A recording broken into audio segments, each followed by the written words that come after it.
Buenas tardes, soy la doctora Eva Nadir, soy JTP de Clínica Médica y el tema que vamos a tratar hoy es hipotiroidismo, ¿sí? Un tema muy importante y muy frecuente en nuestro medio.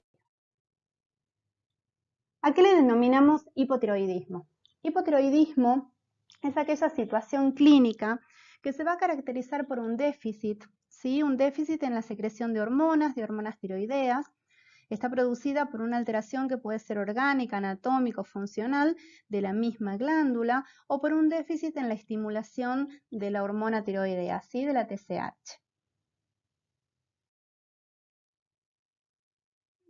Esto es a modo de recordatorio, ¿sí? Es el eje hipotálamo-hipófisis tiroideo.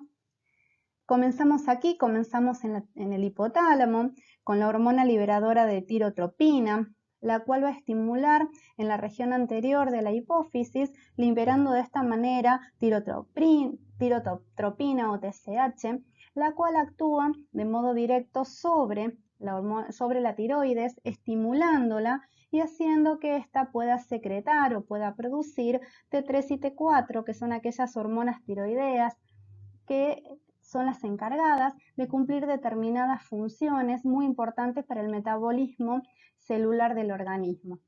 Recuerden que por un mecanismo de retroalimentación negativo, estas hormonas tiroideas van a inhibir la liberación de TSH por parte de la hipófisis, ¿sí?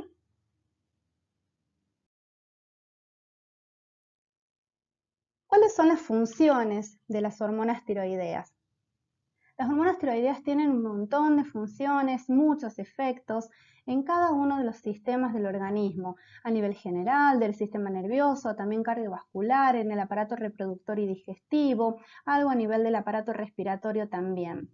A nivel general, son las encargadas de producir energía, actúan en todos los metabolismos, tienen que ver con el consumo del oxígeno, con la acción y la regulación termogénica, intervienen en el transporte de determinados iones a través de membranas, intervienen en metabolismos generalmente de movilización de lípidos, aumentando sus concentraciones de ácidos grasos a nivel plasmático, actúan sobre algunos niveles del colesterol, favorecen síntesis también de proteínas.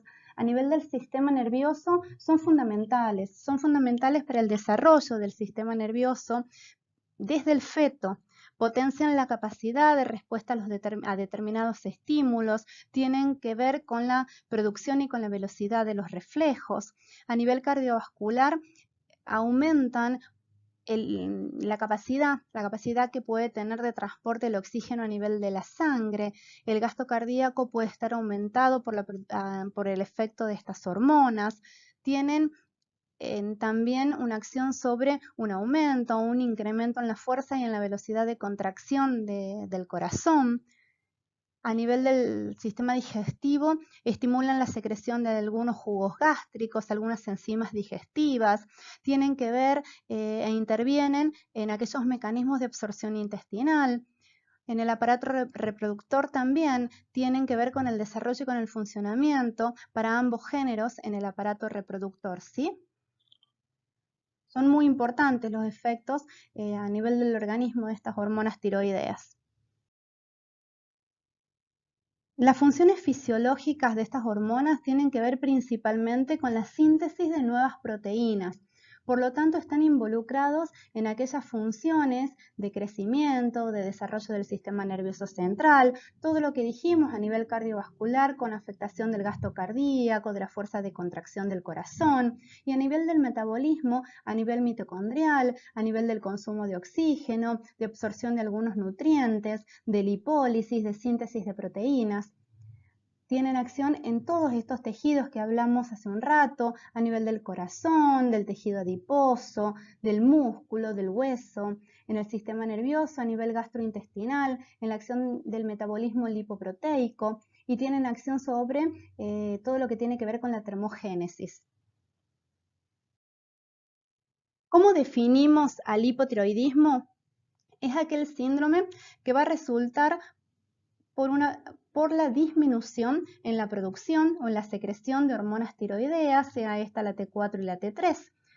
Se puede producir por alteraciones a cualquier nivel de este eje que vimos hace un rato, hipotálamo, hipófiso, tiroideo, y de acuerdo a donde se produzca, vamos a tener distintos tipos de hipotiroidismo, los cuales vamos a dividirlos en hipotiroidismo primario, secundario y terciario, siendo por lejos el más importante, el más frecuente, el hipotiroidismo primario.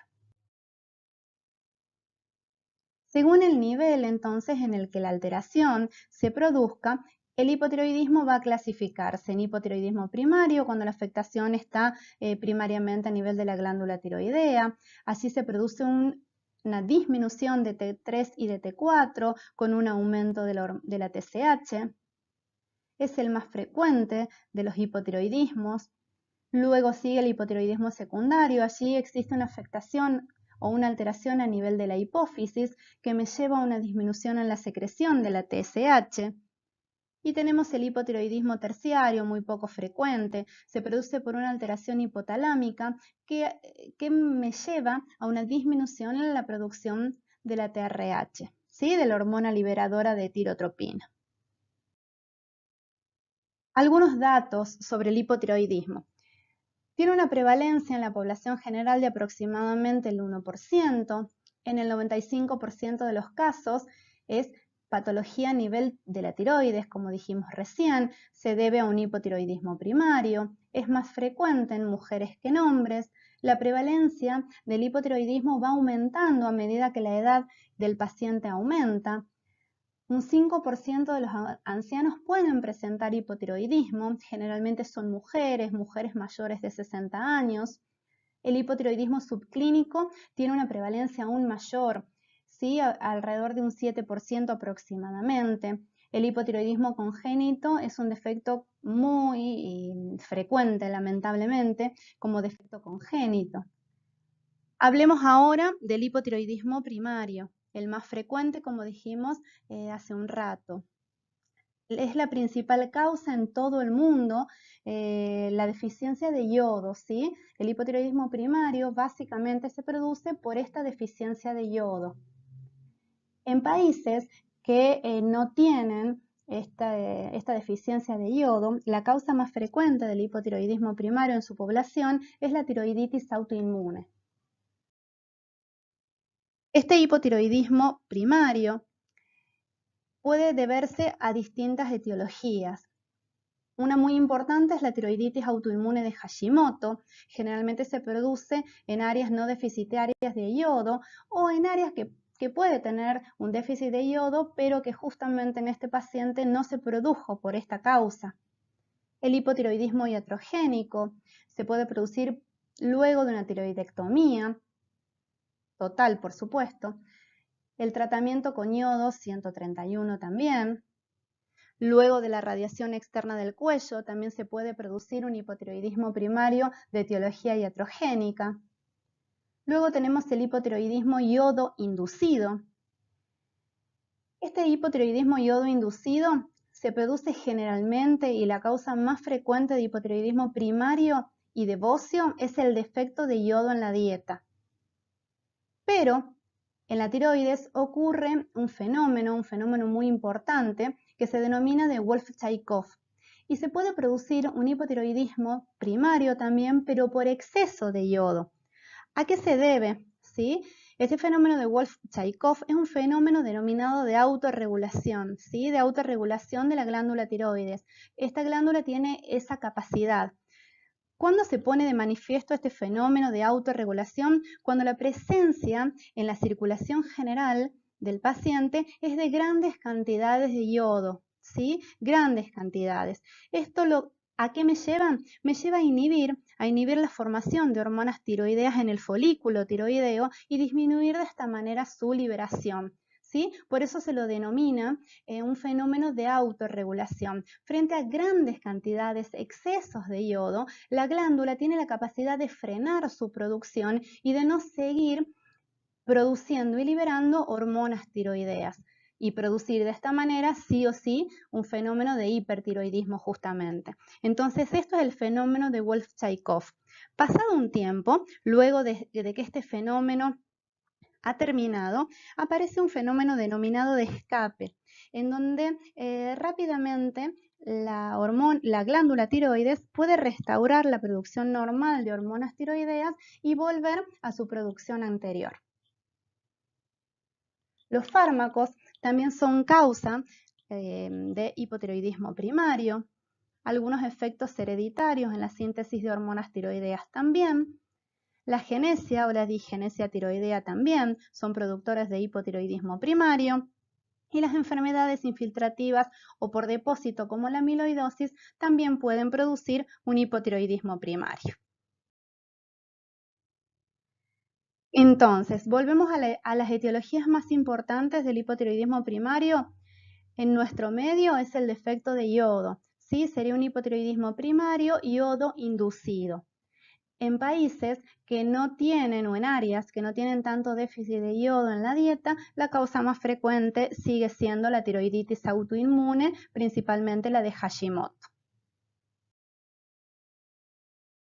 Esto es un poquito como para recordar cuando hablamos de hipotiroidismo primario. Aquí recordamos un poquito las causas que las dijimos hace un rato, pero recordar que la hormona tiroidea, la TSH, está aumentada, mientras que las hormonas tiroideas T3 y T4 están disminuidas.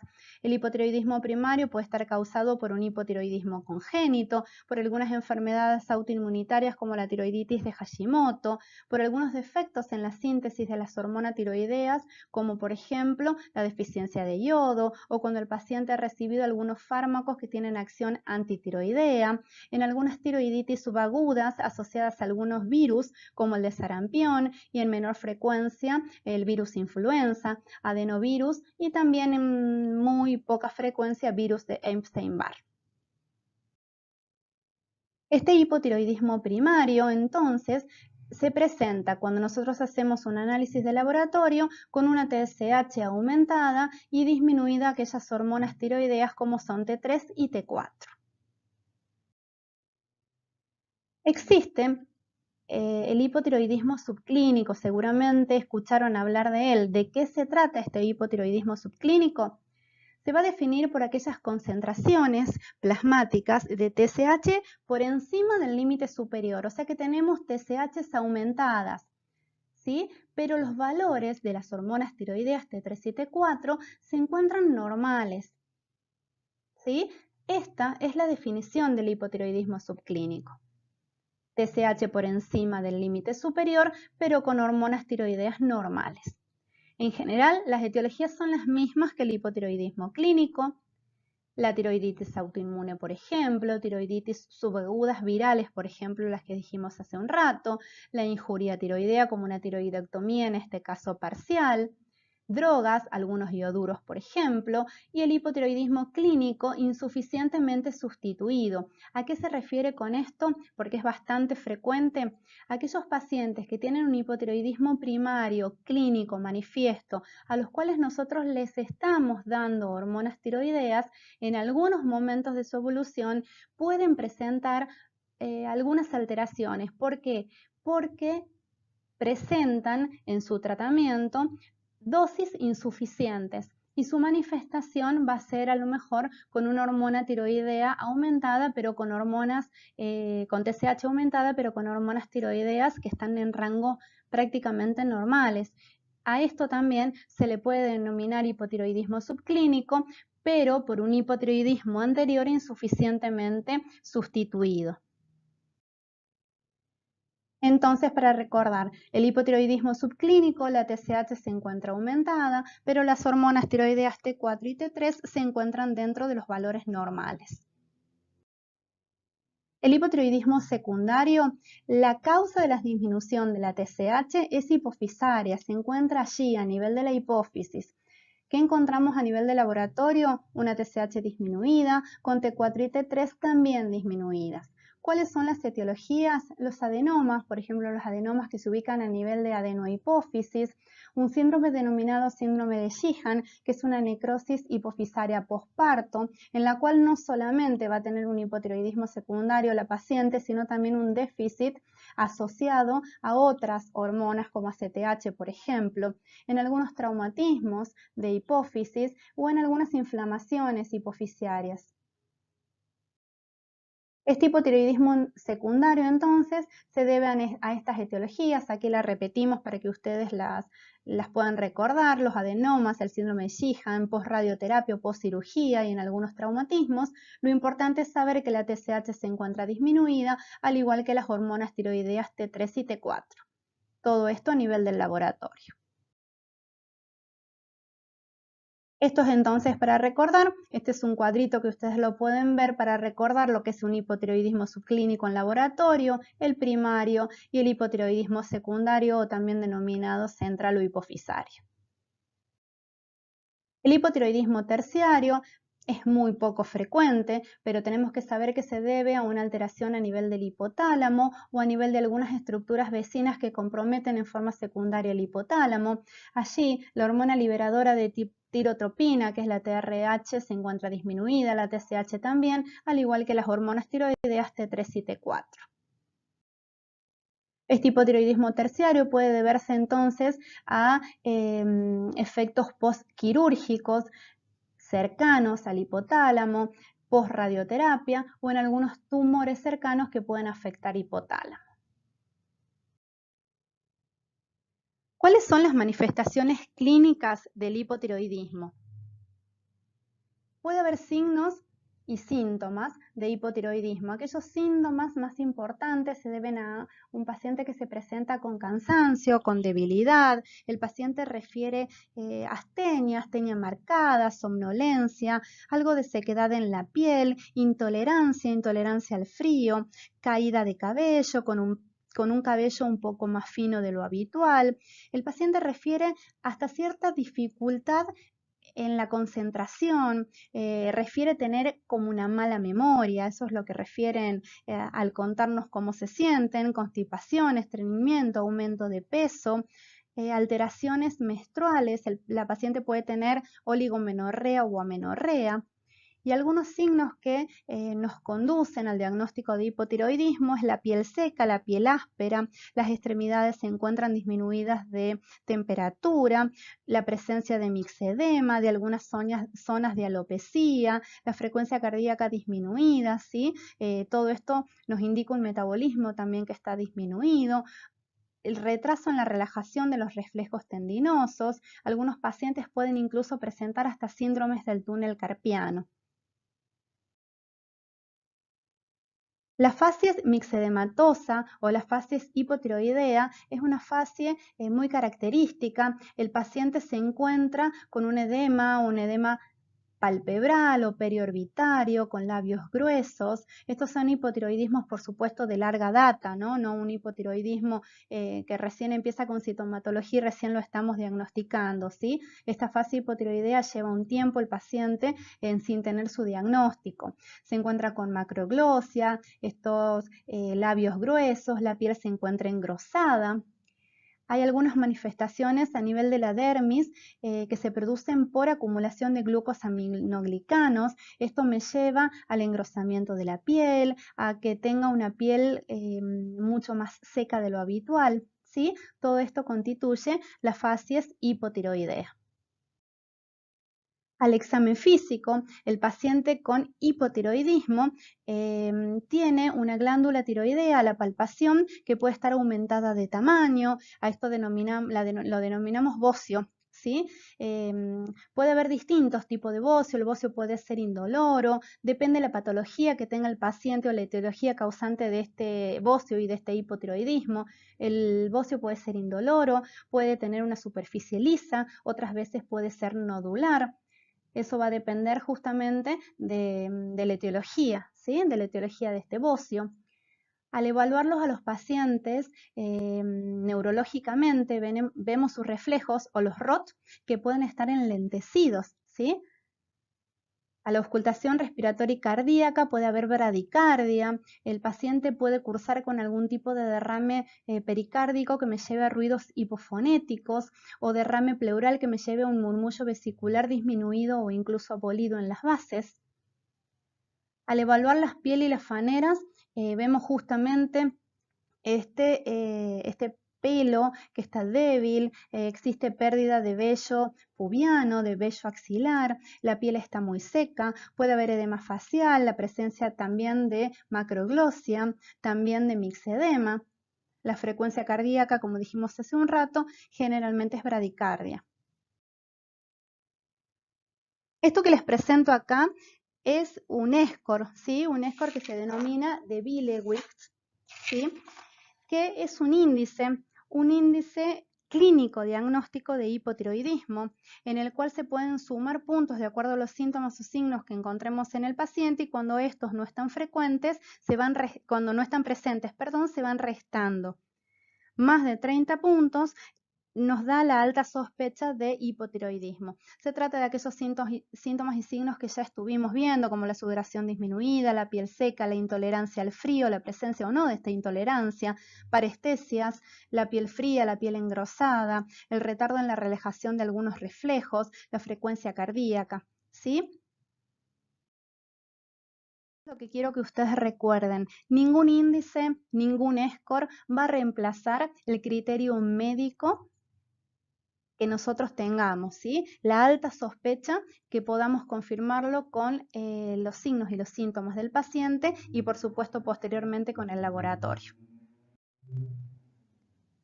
Entonces, el diagnóstico de hipotiroidismo es un diagnóstico clínico, y un diagnóstico que nos ayuda es el de laboratorio, por supuesto.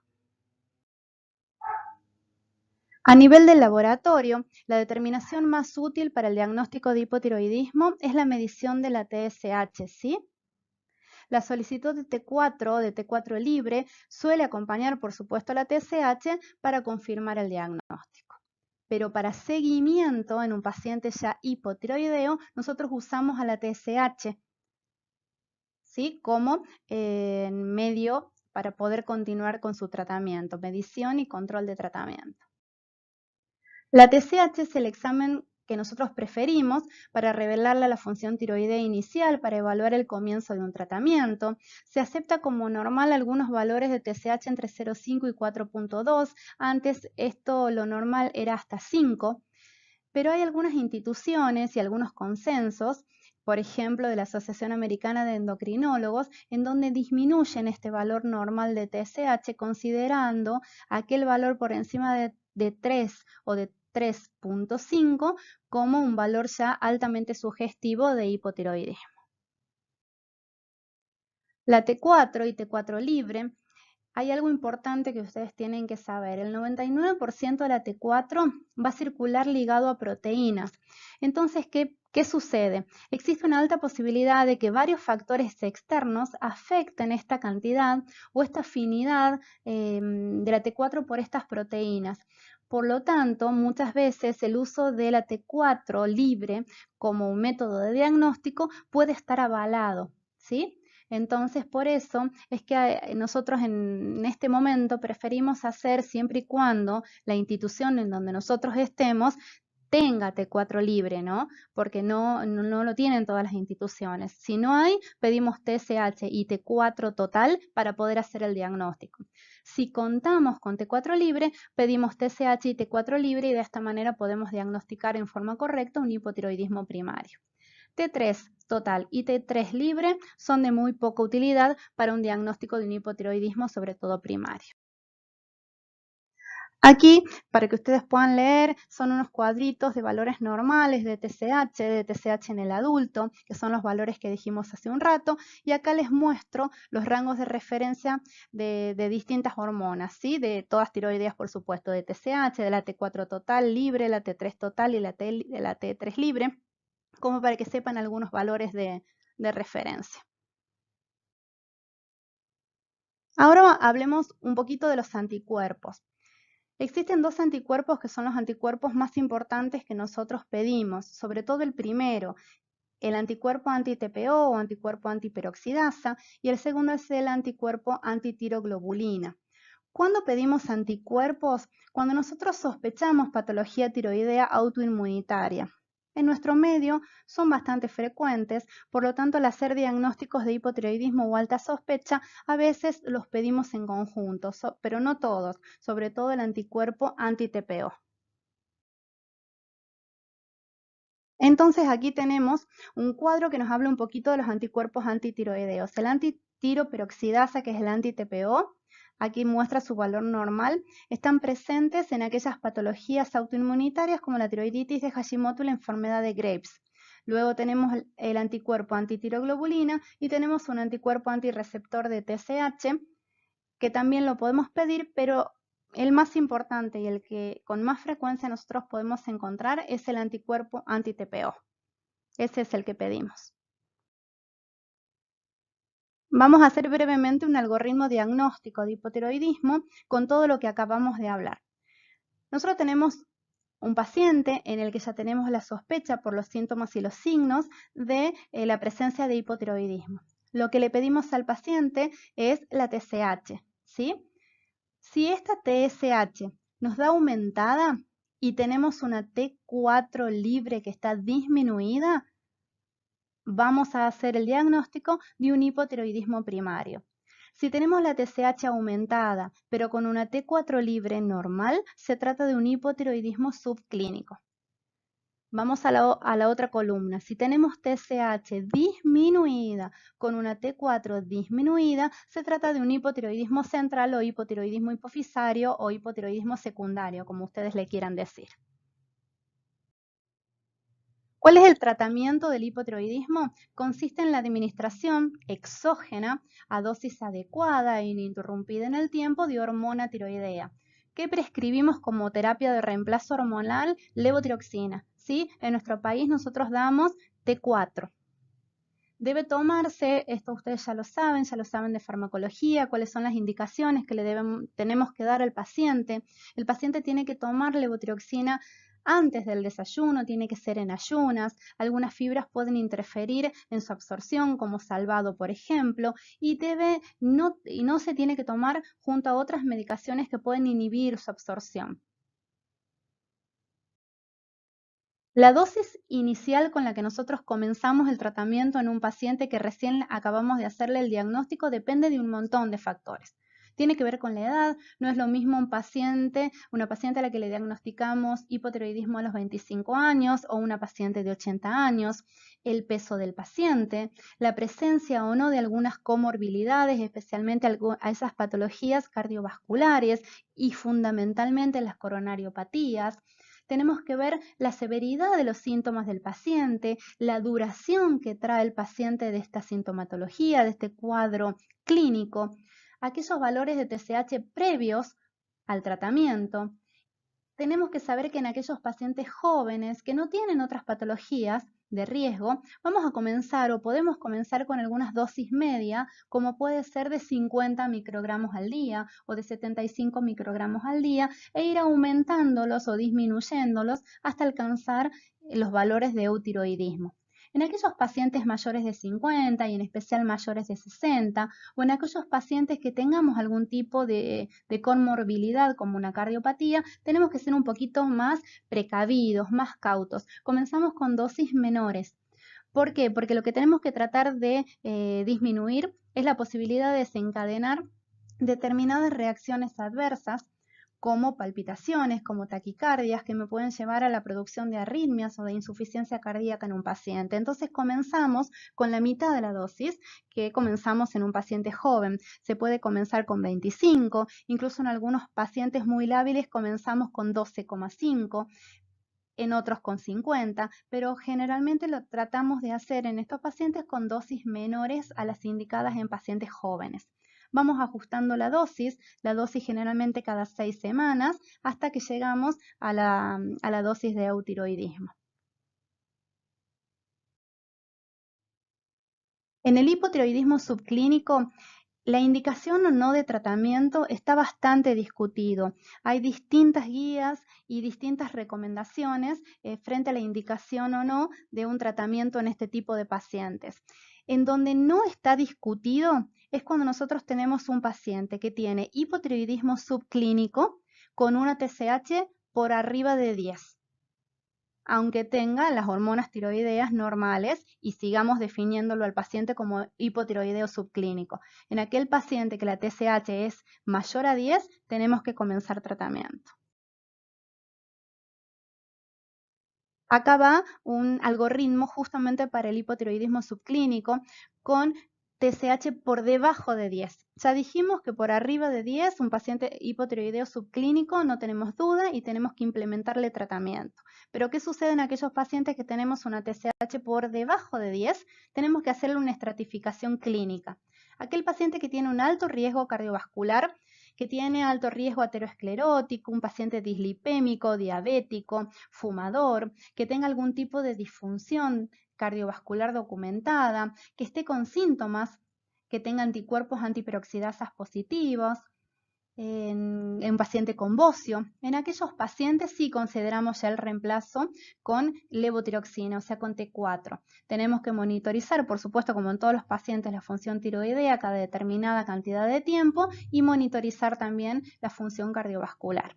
En aquellos pacientes con un hipotiroidismo subclínico con una TSH menor a 10, pero que tengan un bajo riesgo cardiovascular, porque tienen una función cardíaca normal, tienen una TA normal, un perfil lipídico dentro de los valores normales, el paciente no es tabaquista, no tiene bocio, los anticuerpos son negativos, los anti-TPO, el paciente no es una mujer que esté embarazada, allí no existe evidencia de beneficio de reemplazo con levotiroxina, ¿sí? Por lo tanto, no le damos tratamiento, pero sí hacemos un monitoreo cada 6 o cada 12 meses, evaluando si esta TSH realmente aumenta o no, o si se agrega algún tipo de índice que aumente el riesgo cardiovascular del paciente, y ahí sí o sí tenemos, por supuesto, que medicarlo.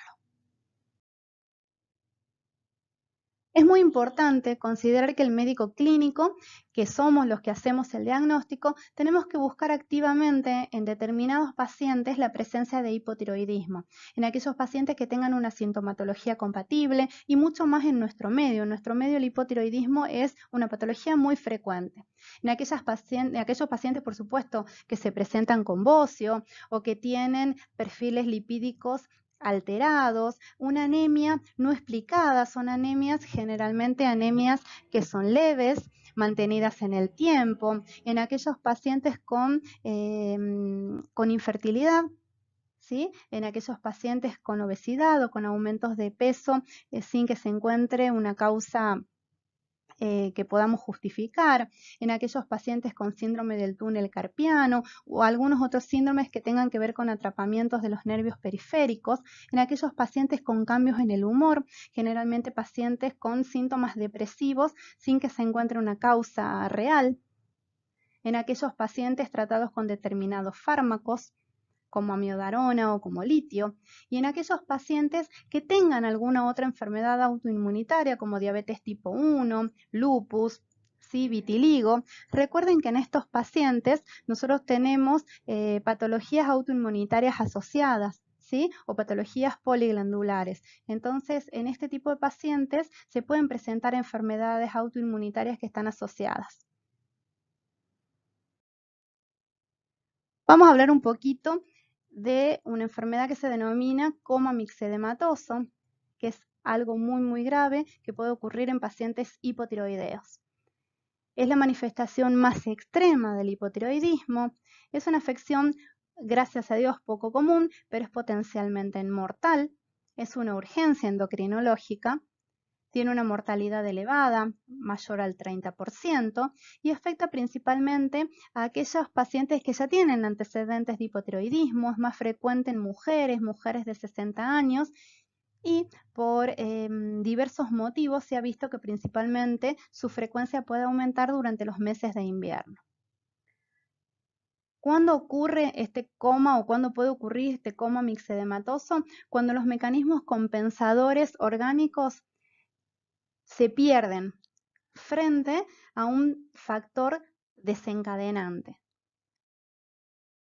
Pueden ser estos factores desencadenantes generalmente las infecciones, ¿sí? La sepsis, las infecciones, una fuerte exposición al frío, en pacientes que tengan una coronariopatía aguda o un infarto agudo de miocardio, la presencia de insuficiencia cardíaca, en pacientes con traumatismos, con cirugías expuestos con gran exposición al estrés prequirúrgico, en aquellos pacientes con ACV, con hemorragias gastrointestinales, TEP, en pancreatitis o cuando el paciente ha suspendido voluntariamente la hormona tiroidea, o sea, la levotiroxina por mucho tiempo.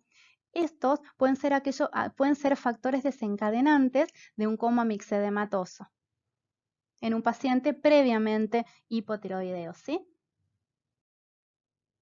El cuadro clínico es una alteración de la conciencia en distintos grados, desde una somnolencia hasta justamente el coma. Signos de hipotiroidismo de larga data. ¿A qué me refiero con esto? No me refiero que el paciente sí o sí sabía que tenía hipotiroidismo, ¿no? Pero nosotros al verlo al paciente podemos distinguir que tiene determinados signos de hipotiroidismo de larga evolución. El paciente está hipotérmico, puede haber alteraciones hidroelectrolíticas, en especial hiponatremia. El paciente se encuentra hipotenso, bradicárdico, con alteración en la función, en la respiración y en la ventilación pulmonar. Puede presentarse con un hilio.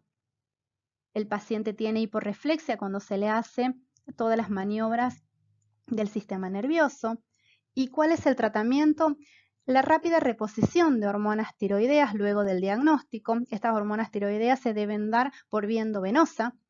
Se debe agregar también corticosteroides, hacer control estricto de temperatura y de ventilación y por supuesto el paciente debe estar internado en una unidad cerrada de terapia intensiva con monitoreo permanente. Bueno, muchas gracias por su atención.